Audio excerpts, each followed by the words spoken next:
The following podcast is a Scrum Inc. production.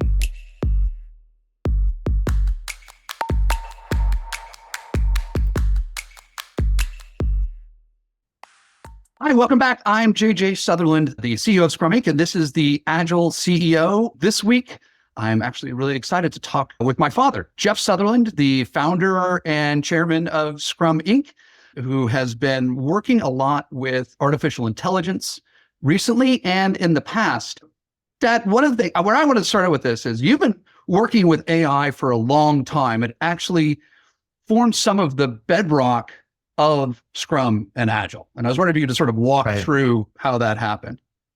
Well, it started in 1970 when I went to Stanford. The Air Force sent me there to become a professor at the Air Force Academy. And I spent about a third of my time in the AI lab at Stanford, which was led by McCarthy, the two godfathers of AI, the inventor of Lisp, writing a program. I wasn't sophisticated enough to do a chess program, but a checkers program that would play itself and do all the things that these programs do today. And McCarthy would come by every morning and say, Sutherland, you're just a graduate student and you're using 10% of the computing power of the entire laboratory. Stop doing that. But I would keep working. He would come back the next day and say the same thing, but he would never turn it off. You know, he could have thrown me out of there, but he put up with it. So that was my beginning with AI.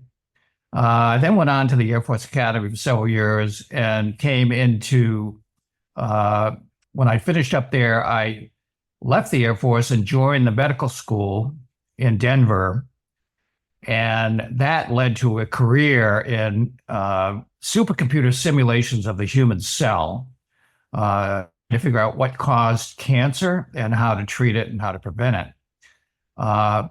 So these simulations around particularly artificial life are actually the foundation of Scrum because coming into a few years before we created Scrum, I was reading a mathematical paper from Los Alamos Laboratories where they proven mathematically through artificial life simulations that systems evolve more quickly if you push the system degrees of freedom to the edge of chaos.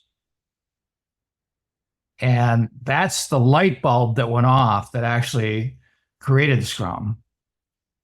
Now, between reading that paper and creating Scrum, I joined an AI company building AI databases in Lisp. And I was running the company. I was president of the company in Cambridge, Massachusetts, just down the street from the MIT AI lab. And one day, 5 graduate students came by and said they're starting a company called iRobot, and they wanted to see if they could rent some space in my development area. And I said, sure, you know, you're our people, right? You're AI people. And so for the next couple of years, they were building autonomous robots right in the middle of our development area. And the robot would often run into my office trying to hunt me down with heat-seeking sensors. And I said, and Friday we had happy hour, and often their senior professor from MIT would come to happy hour, Professor Rodney Brooks, who created the architecture for these robots called the subsumption architecture. And I said, wow, you know, Professor Brooks, these robots, they learn how to walk for the first time. Every time you turn them, it's amazing. And they have no database. They only have streaming sensor data. They have no central computer. They just have chips in the leg that move legs, chip in the spine that move spine, the coordinate legs, chip in the head, that's a neural network.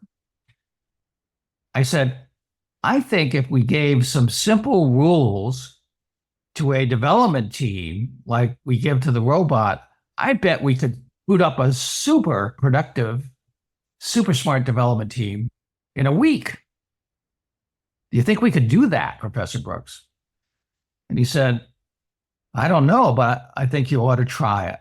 So we did. It's called Scrum, right? So I say Scrum was evolved out of AI and is built for AI. And right now, it needs to embrace AI in the next few years to I radically. want to. I think that one of the things I remember from the late 80s was I had like a summer job at this company, ICAD, that, a partner of yours was the silent owner of or something like that. And they were building AI design tools for like ships, like building oil tankers or whatever. And we're working on symbolics machines, writing in Lisp. And what I remembered that just the other day, because you've been talking about how a lot of what happens in Scrum is based on simulation of reality. And I remember looking at, okay, they would change something on the ship, like the size of the propeller or whatever, and then it would simulate the ripple effect through the whole design, based on that one small change. And I was wondering if you could just, go through a little bit about the simulation, how that sort of does this sort of stack from sort of basic physics up to like Wolfram's work on simulations.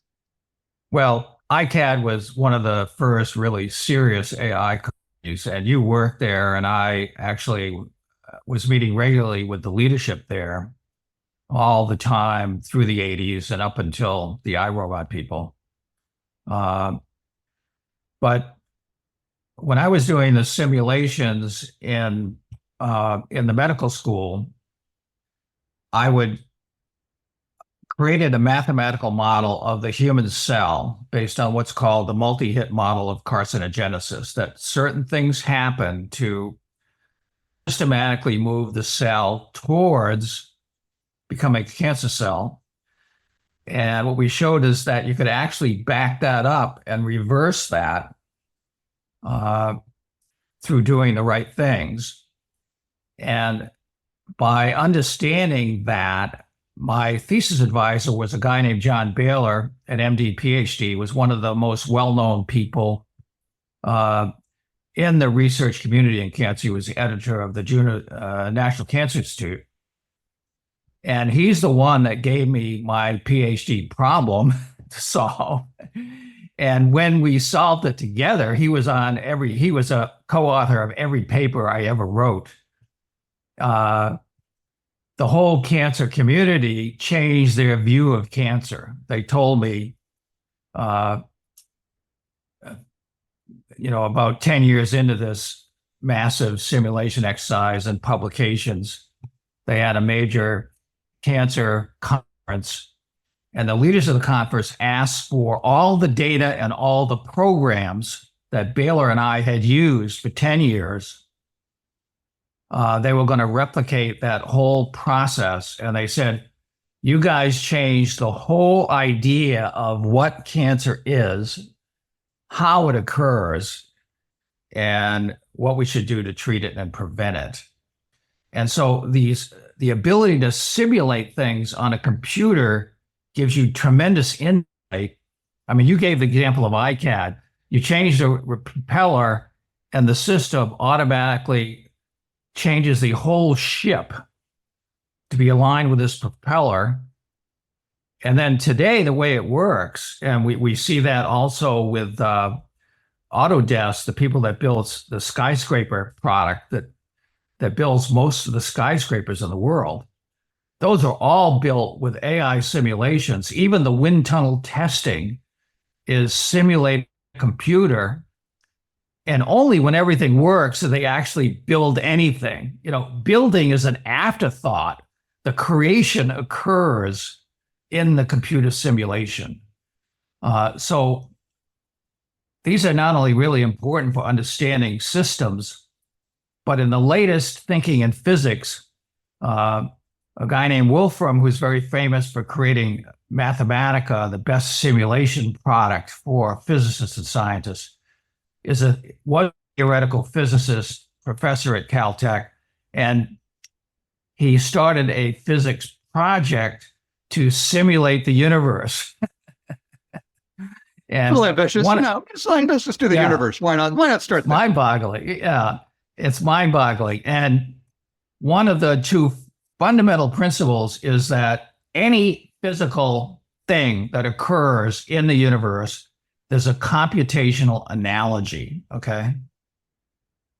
So the beauty of having a computational analogy is then you can tweak it, test it, tune it, and try to figure out how to manipulate matter, invent new stuff. We talked about building new ships or whatever.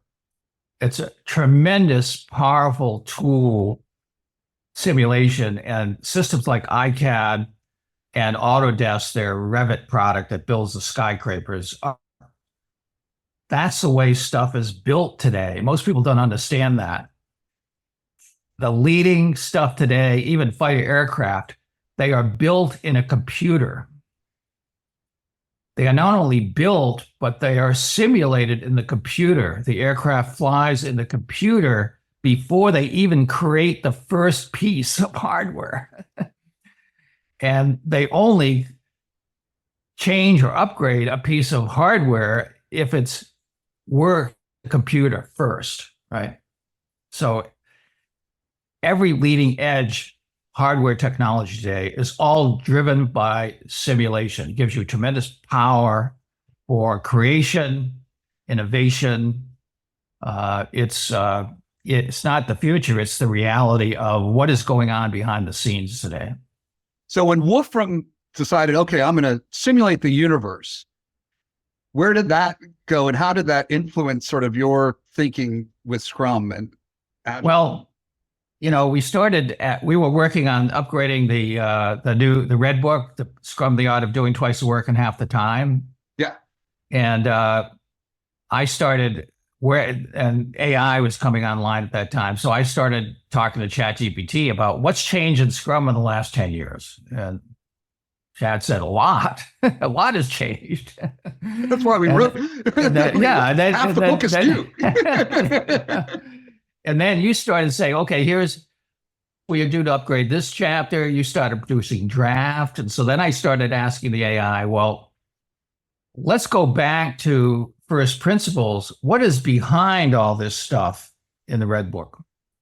And I was particularly interested in physics because at the medical school, I was a professor of radiology trained in medical radiation physics.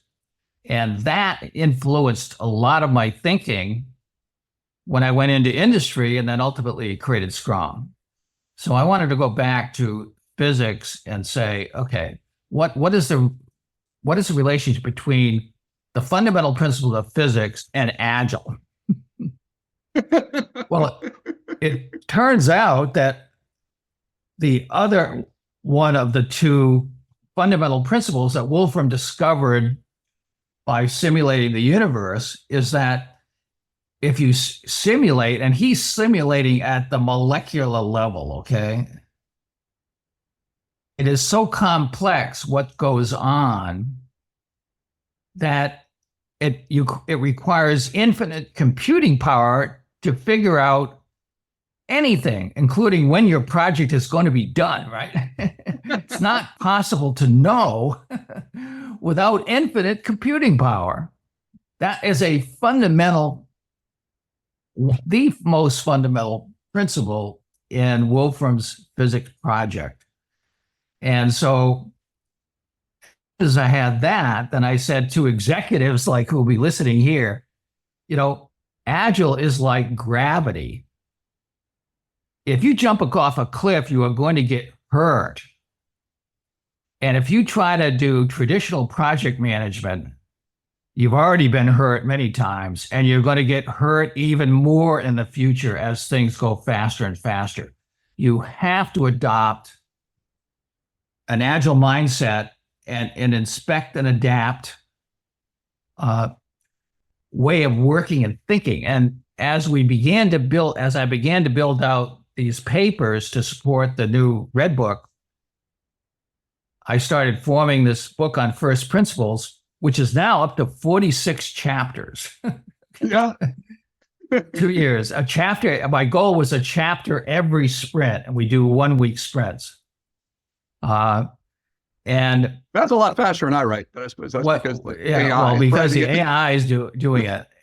It's not the AI doing it. I should say it's a collaboration. I have an AI team, and I have an idea, and I say, okay, I bounce it off one AI, and then I give it to another AI, and then I say, what about this? What about that?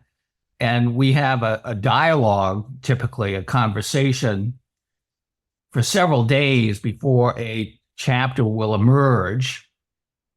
Then I'll put it up on LinkedIn so everybody can look at it and comment on it. And so then I get a community evolving the chapter as well. So it really is a human AI team-based collaboration, which is really the future. But what evolved on that out of physics was then neuroscience. The brain is an adaptive system that is living in this world where you can't predict anything. You have to try something and see what happens, right? So the brain is evolved as a predictive engine. It's constantly running simulations. As we're talking, you're probably thinking about what you're going to have for dinner, if you have to travel, are your kids okay? What other meetings do you have today? All of that is going on in the back of your mind as we're talking, right? Only about, probably only a few % of your processing cycles. Give you said it. This podcast.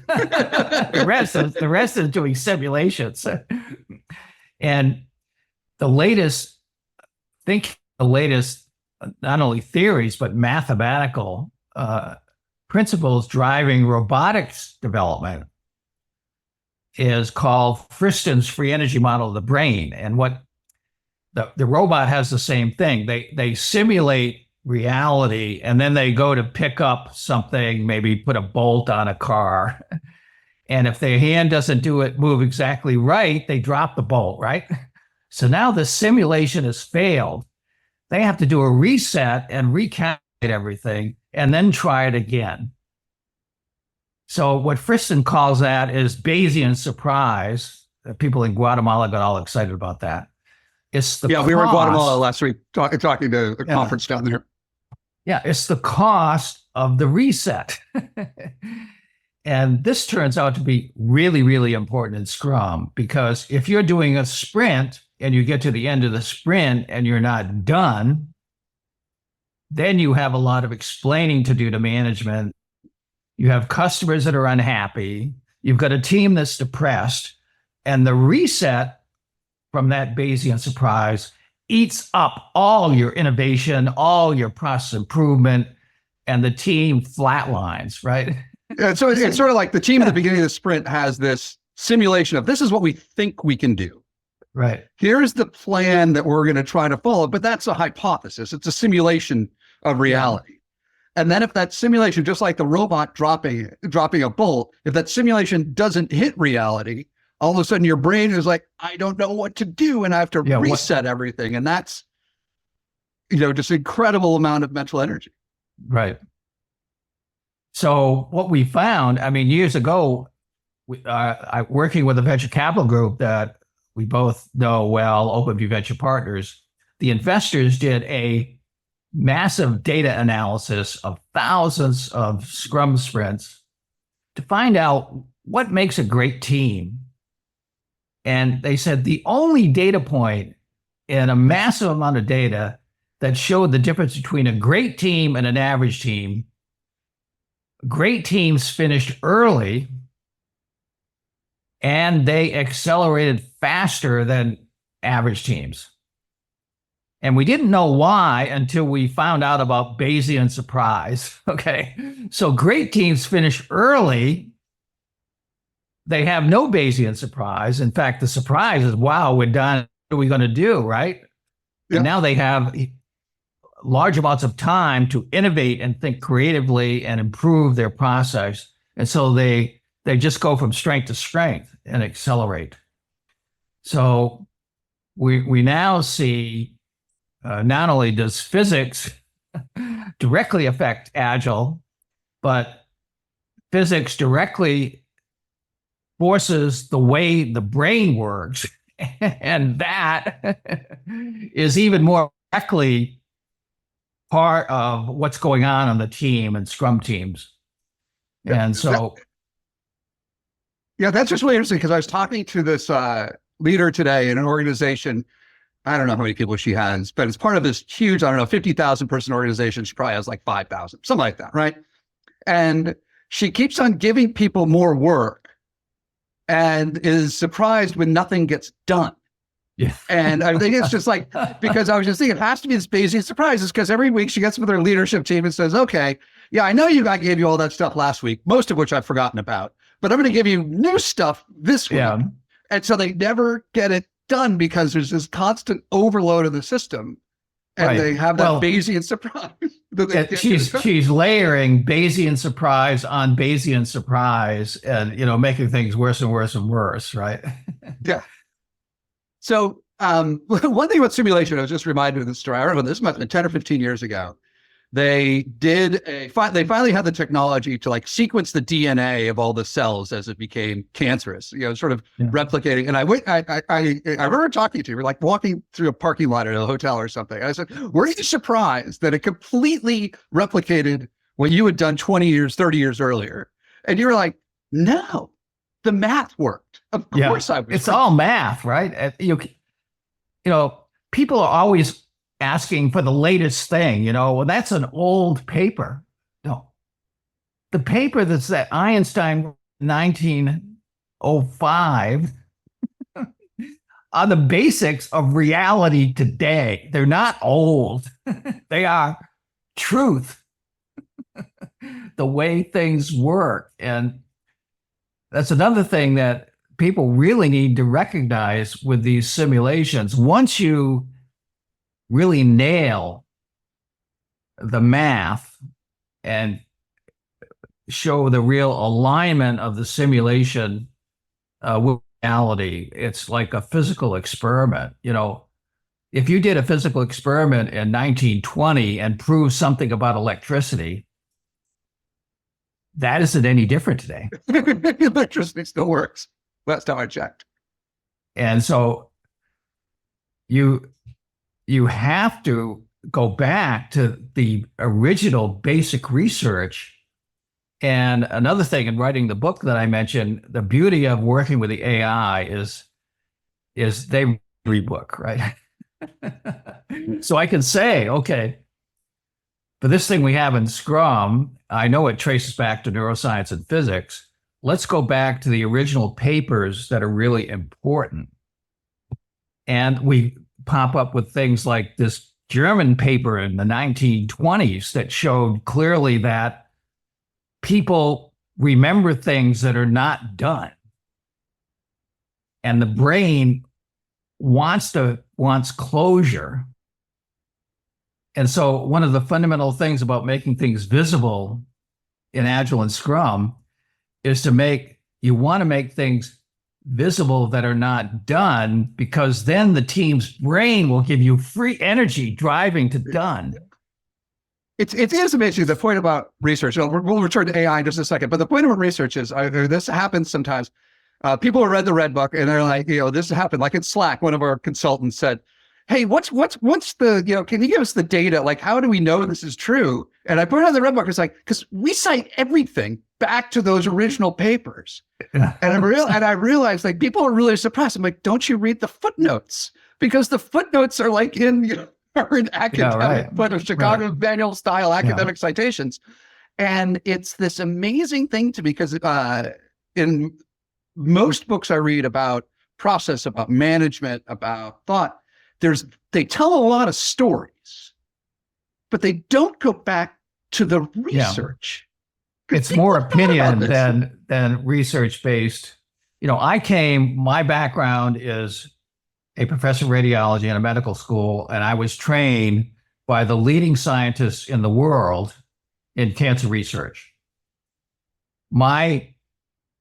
John Baylor, editor of the Journal National Cancer Institute, who was my committee member driving my thesis, would not let me write anything unless every cancer researcher in the world who was an expert on that paper read it first. So everything that has to do with Scrum actually went through that kind of rigor. There's data behind everything, and it is very different.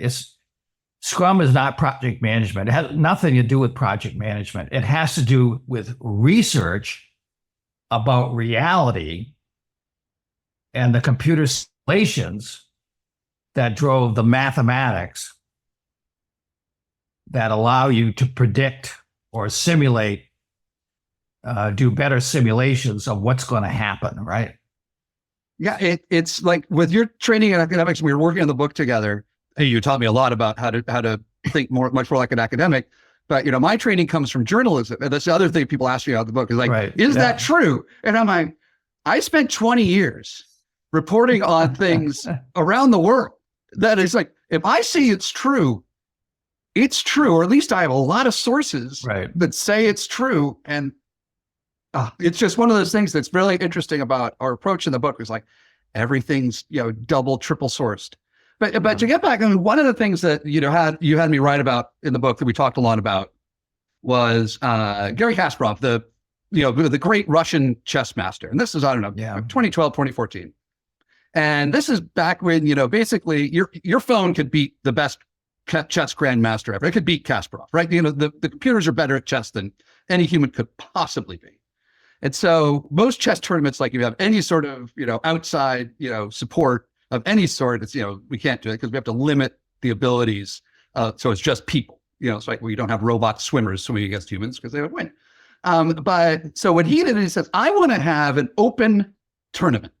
And he said, it can be anything. It can be a supercomputer. It could be a grandmaster. It could be a team of grandmasters working together, a team of grandmasters working with a supercomputer together. And like, Deep Blue was there and all the, the supercomputers and stuff. And the people who won were these two guys with a laptop, because a laptop could do, could beat anybody at chess. And what Kasparov said is they had a better process of working with that chess AI.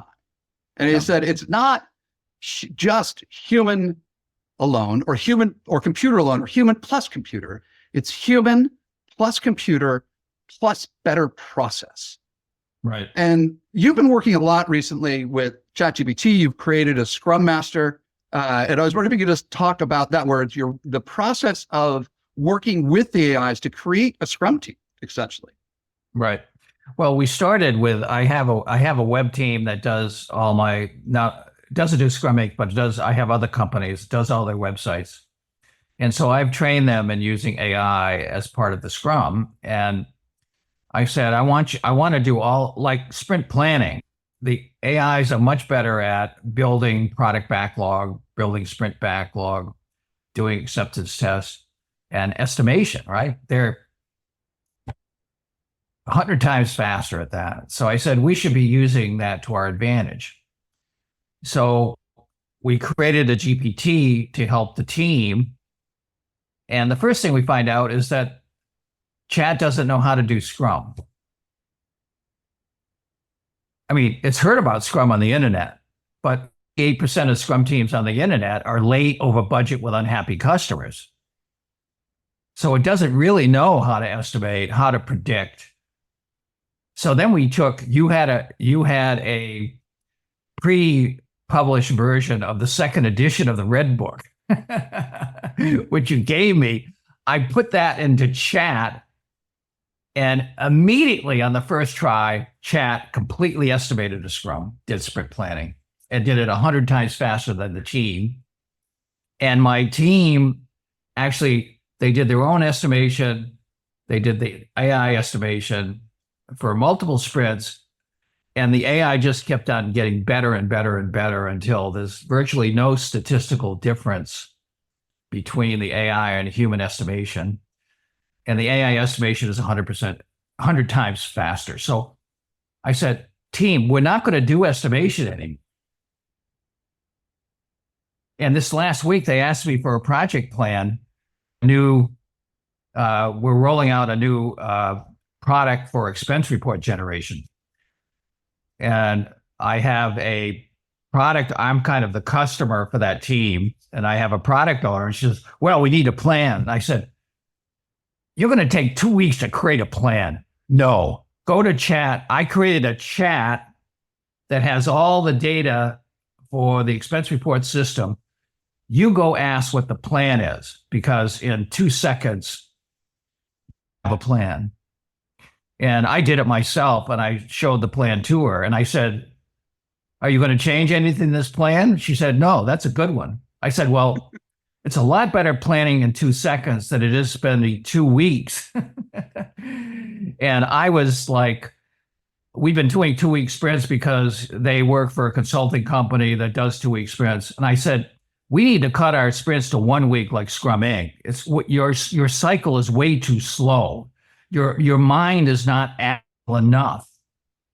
One of the things that you find out working with AI is that if you thought you were agile before, you have to be way more agile to keep up with the AI. The feedback and the iteration is so fast that right now I'm trying to, kind of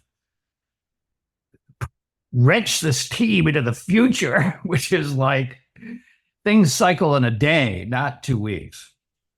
So talk about how you built this team of AIs to program this. So this expense report thing I'll just lay it out is that you're like 5 years behind on your expense reports because you have Not like 4 5 companies. years, 1 year. 1 year. 1 year. 1 year. All right. You're way behind. And every time I go to your house for years, it's been like, you're sitting down and you're looking at receipts and like typing in a computer, trying to do expense reports from like a year ago. And so, we use Expensify, which is probably the best product out there. It's a good product. Yeah. But it takes me an hour or two to do an expense report.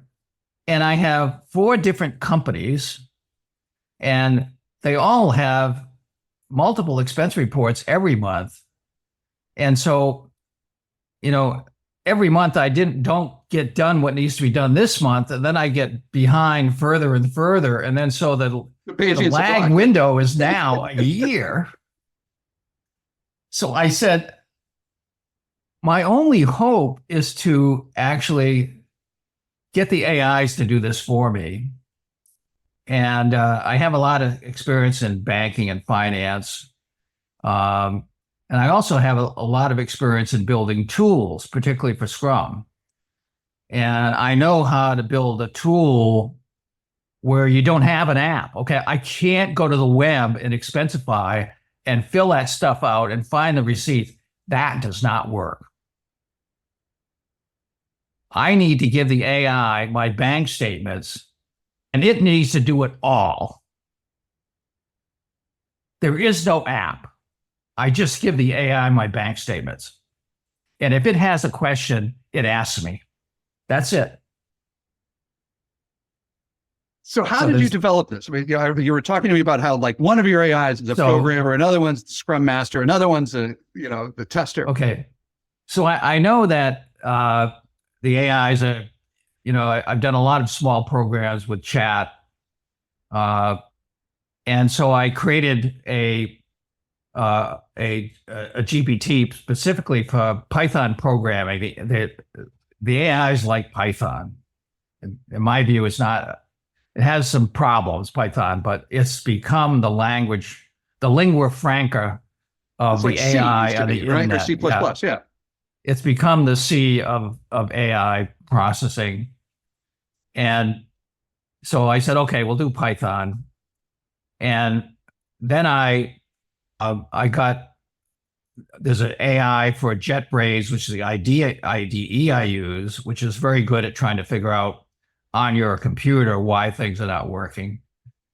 And I also brought in GitHub Copilot, which is a partnership between Microsoft and OpenAI, one of the best AI tools for software development. And I'm working away in ChatGPT, but as this expense report program starts to become dozens of modules, it's a system. And all of a sudden, these AIs, Chat, JetBrains AI, GitHub Copilot, they get a bug and then they get confused by all these different pieces and they kind of crash and burn. And it takes me a week to get to solve some nasty bug, in the bottom of the system where the AI doesn't know where it is, right? So along the way, I tested out many other different AIs, and I found that Claude.ai actually has the largest view of the system as a whole. So Claude has become the lead programmer, and it's not perfect. In fact, Claude says, I'm not the guy to do Python programming, but I'm saying you're the only guy that can actually understand the whole thing. So I'm going to get all the other AIs to help you with the detail, but you need to manage the system, the package of all the modules. And so for the first release of the expense reports, it took 5 one-week sprints, full time, me and the AIs, full time, 5 one-week sprints to create a system that would take all my bank statements I was back in the end of 2022, the last quarter of 2022, took all my bank statements from all my credit cards, put them in the system, and version 1 created every expense report for every company for an entire quarter in 1 second. How accurate was it? Okay, it's totally accurate. Now, okay, one of the things that people don't understand is that the AI is actually not doing the expense reporting. The AI is creating a configuration set, working with the user to create a configuration set, actually doing a mind meld with the user about how to categorize transactions. That then feeds into a Python-based rules engine. Actually, I think the most advanced rules engine that's out there today. That's a library. And then that rules engine is it's not a large language model. It's a physical Python, repeatable calculation that generates those expense reports. And so the Python code that's used is actually auditable. And the reports it generates tell you exactly on what bank statement, on what credit card, on what date, and if there's a timestamp at what time this transaction is. And that transaction is traceable back to place, whether it's on Amazon, Apple, Google, in your email someplace. So the thing is completely auditable. And what I found in talking to CIOs, even the guys at Scrum Inc., the financial guys, is you're getting an expense report with a person, they make mistakes. Their receipts are covered with coffee stains. Maybe they're not telling the truth, or that they forget, right? And now I have to tell all my department. The finance department has to go back, call these people up and say, what is this? Have an argument about whether they're going to reimburse it. And what I'm hearing is they would much rather take an auditable expense report where they can trace back to the source without even talking to the individual. There is no trusting the individual. Zero trust bank environment. Data. What's that? Zero trust environment. It's a zero trust environment with total auditability. It's interesting because I'm meeting with a company in a couple of weeks that does similar kind of things, like creating teams of AIs. And they're like, one of the concerns people have a lot with AIs is, security. You're doing financial data or whatever. And these people are dealing with national security stuff, right? Yeah. And so, they really want auditable. They want to make sure you can't reverse engineer whatever goes into the model and stuff like that. And what they have done is they have, just like you, they have a bunch of the different large language models to test against each other, because they also don't want hallucination. Like you're making nation state decisions. You can never trust. Don't want to have hallucinations. Yeah. You can never trust an AI. You always have to have multiple other AIs checking up on each other. That's another. It's just a platform on top of, and they're like, we can plug in any new model. That's irrelevant to us. We don't care what models. We'll have like 6, a dozen, whatever, and our platform just has them all talk to each other. Yeah. Now, other things I've done. Not only do I have a lot of banking experience, but I was CEO of a digital cash company, and also did encryption strategies in healthcare to make uncrackable mobile devices for physicians, right? Yeah. So my expense system does not want any data that anybody can hack. So the strategy we're starting with is for the end user, we say, here, create this directory in Dropbox, put your bank statement in there, minimal personal information. We don't want, even in that Dropbox folder, as little personal information as possible, just the bank statements we need. You're going to work with an AI on the side that's will mind meld with you and create a configuration file that the rules engine is going to use, and you're going to put that in Dropbox. Our system, and then you're going to share that link with our system, which will process the expense reports and put them back in your Dropbox, and that connection is gone. So if people want to hack the system, they have to go to your personal Dropbox. It's a waste of time going to my expense report system. It has no data. It has no data. Yeah. So this is the way you have to think about in digital cash. You have to set up the encryption so you have no passwords that anybody can find, right? Yeah. And so one of the things that we've done at Scrum Inc., this is, you've been pushing me on this AI stuff, I don't know, past 18 months, before chat even came out, but right around that time. It took me a while to get up to, but I said, all right, well, we have these agile health assessments that we do, right? And it's surveys, it's interviews, it's, all this stuff. And it took just an insane amount of time to collect all that data, to analyze that data, to figure out what the patterns are and do it. And we used to keep like stuff in like Excel spreadsheets, right? And notes and everything. Right. And so we took the Scrum Master that you created with ChatGPT, and then moved it into a private one for security reasons. And then just fed it all the customer data and said, and this is at the executive level. So we're doing like, large organizations, with hundreds, if not thousands of people and, hundreds of teams. And we said, okay, as a leader, where should we focus first? Is our prioritization good? Is that messing up the teams? Is our execution bad? Are they, our estimation bad? Are they, afraid to give us problems? And all this stuff can come out. And we put it into, we're calling it Agile Copilot. I don't know. We'll call it something else. I don't know. But we put it in, and then it coaches the leadership at one level, at the organizational level, saying, hey, here's where your organization really should work. And here's like the first part of like the highest priority thing that you need to work on.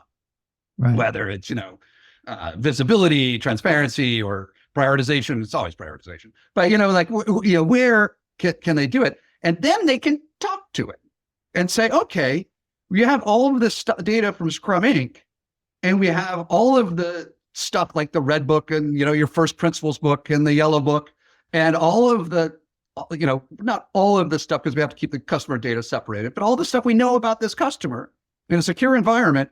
And then it starts talking to the leadership or talking to the individual Scrum Master. And they can say, well, how do I fix that? What do I do first? Can you build me a backlog? And that pulls in, one of your papers or a chapter of the book or like video courses that we've done or whatever. And says, here's all the data. Here's the academic paper. Here's this. And here's what I think you should do. And it's really remarkable to me. Right.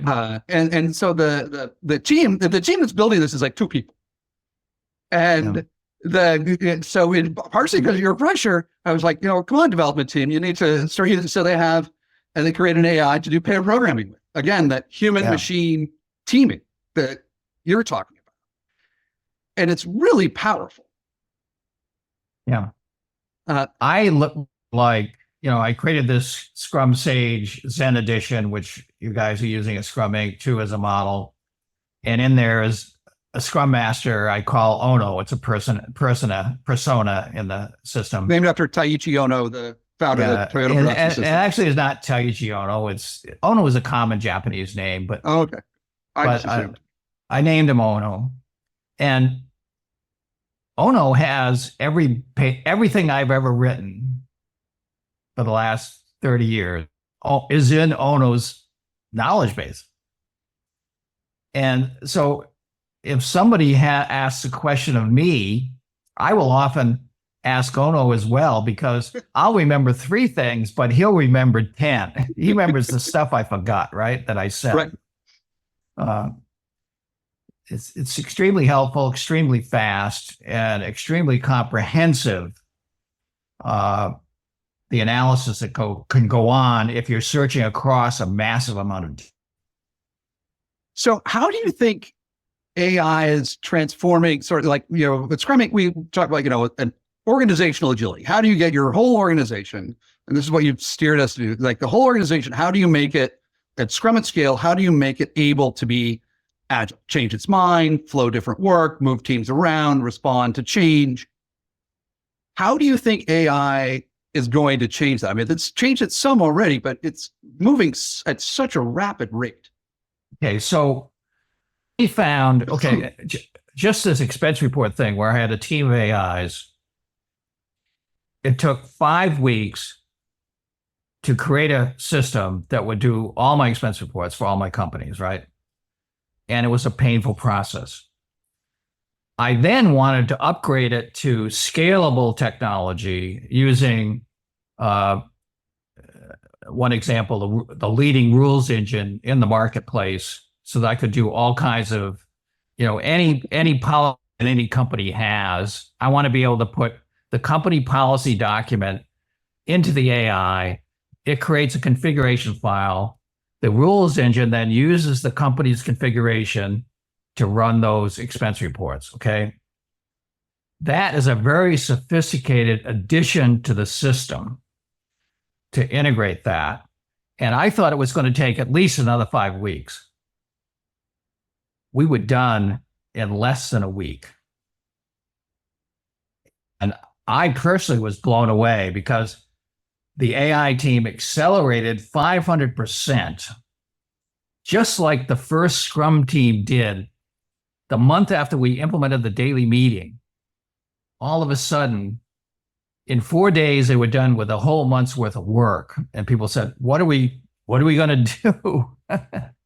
And I had the same exact experience with this AI team. So it's the human AI interaction. It accelerated because I, as a human, got better at working with the AI, and the AIs got better at working with one another. And all of a sudden, whoa, the process just took off. And that's only going to get faster and faster. So going back to the original question, the first thing to do is to get one team. The analysts are saying teams are going to be 30 to 100 times faster by 30. You need to start today moving your teams down that path. Once you get one team, like one of the reasons I started my AI team is that AI experts, I say, who's going to be the first person to create $1 billion company with one employee? And there are people working on that. People that are way ahead of where I am, right? Yeah. But I say, okay, from a Scrum point of view, we need one Scrum team. Then we're going to talk about how we get 100, right? But if you can't get one team really working well, 100 is not going to help you. So I've got now the one team that's radically accelerating. So I know how to start adding teams and then putting in Scrum at scale around it. And there will be one or more AI experts that are AIs devoted to scaling as this whole system emerges. And I would say one of the things I really have realized, and this is, again, just in the past few months, is that as a CEO, it's just begin. Like it's like classic agile stuff. Just try something. And so Try something. just try something. And so I had we have our gatherings of the company every few months. Fly everybody in. We're pretty much fully remote company. Fly everybody in and talk about stuff that we want to do it together. And I had one of our developers in like 2 hours. Right, we're an hour. It's not a long period of time. And say, hey, here's ChatGPT. Here's how you can create new ones. And this is not to technical people, right? This is to, agile consultants. Some of them are a little bit technical, but, and within weeks, all of a sudden, I don't know, I was showing you right before we started recording, there's like 10 different AIs that all these people have created, and they don't take that long. The one that blew my mind is there's this one group working at an installation, and they're doing this, and they have to do, sort of show the customer what they did, right? Give some sort of demo at the end of every sprint. Hey, this sprint, this is what we accomplished for you. And they take notes like every day, then type up a little Google Doc, and they take pictures of Post-its on the wall. And then it did take them like a day, or have to work until midnight to put together the report every week for the sprint. Yeah. And then there's one guy, Tom Bullock, he just said, that's crazy. I'm just going to build this AI based on 90 minutes, 2 hours of training. But one of the training tools was an AI to teach you how to build AIs. And he made this thing where he just took all of these notes and all of these pictures and just fed it into this AI that he built, and it popped out, a slide deck. He had almost nothing to do, tweak it a little bit, but not much, with all of the things that they did. And it was just like something that would have taken them a day, a team of like probably 4 people a day. It was done in 5 minutes. I saw that slide deck, and that's amazing. I mean, that's an executive slide deck that you can walk out of an engagement, and within the hour, they have the complete summary of that engagement, what happened, what they should do next, concrete recommendations, all perfectly formatted in a perfect slide deck. It'd probably take the team a week to put something together that good. Yeah, probably. And they could do it within the hour with the AI. Yeah, it's just, and it was just. Let me just give you an example on the expense report thing. Blew me away when we did 1 week, we got release 2. I had this problem that I said to the AI, I have this, some of the things I need to bill are travel expenses. Like I drive my car to a site, and that's not in my bank statements. What am I going to do? Yeah, I don't even bother to expense those, but I can't keep track of it. The AI says, no problem. We'll just go to the Google API. We'll connect it up, and then we'll connect up to the IRS so we can know exactly for what time you travel. There's an IRS allocation. And all you have to tell me is start point and end point, and bang, you'll be done. In about an hour, it was done. I was like stunned.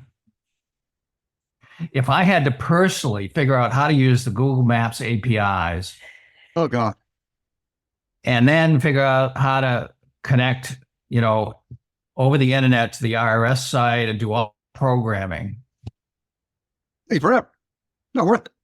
It would take a week, maybe a month. And in an hour, the AI, it was done and working. And I generated the expense report, and I submitted it. So I was talking to you about this. So this is what I want to do. Like, you're chairman of the board. I got to come to you with here's the performance of the company and, all this kind of stuff.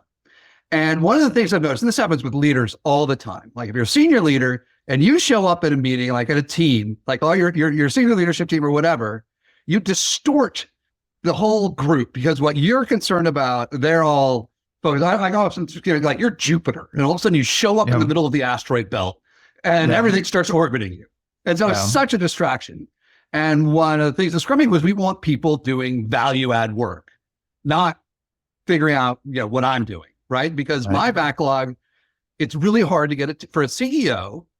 I remember Scott Maxwell at OpenView Venture Partners telling me this. When I became CEO, I called him up and I said, Scott, you're a founder of a VC firm. Your entire job is to hire and fire CEOs. And I said, why do you fire CEOs? And he goes, write everything you do down and put it in Post-its on a wall. and put it in two columns. What's the stuff that only you can do? And what's the stuff you can hire someone to do? And I fire the CEOs who do stuff that they can hire someone to do. And it's so, but the thing is, hiring that level of person, the stuff that a CEO cares about, is really expensive. Yeah. I was trying to think if I, for the CEO team that I wouldn't disturb, that's like $1 million a year. And 4 or 5, I need the CFO, I need, an assistant, I need all this stuff. And I was imagining going to you saying, well, I need to spend another $1 million in salaries every year, right? And none of these people are going to be doing like value add customer facing work.